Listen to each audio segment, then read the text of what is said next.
एकंदरीत प्रकरण काय आहे? असा विषय होता, एक 10-11 वर्ष झाले लग्न होऊन, सासरवास आहे असं ती वारंवार सांगत होती. पण त्यावेळेस हानमार जास्त झाली तिला. तिने काय डायरेक्ट विहिरीत मारून त्यांना 3 जणांनी टाकलं, सासू सासरा आणि ते नवरा तिचा. वर्षा लाखे.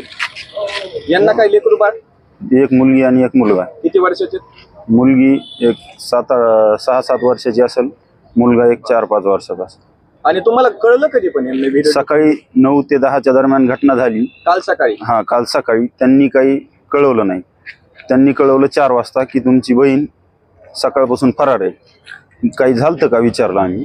ते म्हणले थोडी काही घरी खरखर झालती, भांडणं झालते, त्याच्यामुळं ती गायब आहे. तर विहिरीच्या साईडला आम्ही गेलो, तर विहिरीच्या साईडला चप्पल होती. त्यांना म्हणलं हे पाणी उपसा. पाणी उपसल्यावर पाणी उपसायला सुरू केलं की ते सरे फरार झाले आणि त्यांच्यावर 302चा गुन्हा दाखल व्हावा अशी. तुम्हाला कसं समजलं की ती विहिरीत आहे म्हणून? चप्पल साईडला होती. तुम्ही शोध घेतला त्याच्यानंतर तुम्हाला तिथे ते बी शोधित होते आणि आम्ही गेलो, त्यांना आम्हाला चप्पल आढळली. आम्ही म्हणलो इथे चप्पल आहे, पाणी उपसायला सुरू करायचं. त्यांच्या घरापासून किती याच्यावर अंतरावर? 1 किलोमीटर असेल, 500 मीटर असेल. तुम्ही सगळे शोधत त्या विहिरीच्या काठापर्यंत गेले होते? ते बी होते.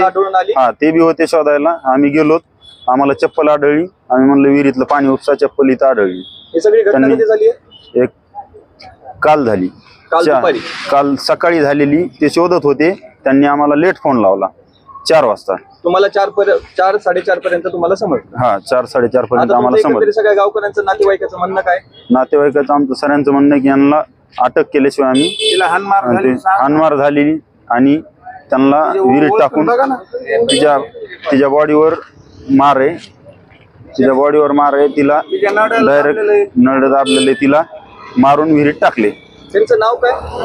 ओमप्रकाश लाखे, भागवत लाखे आणि तिची सासू मुलीची. कुठलं गाव आहे? एरंडगाव. हा. आमचं नाव माहेरचं गाव कोण? इटकूर. हा. मुलीचं नाव काय? वर्षा लाखे.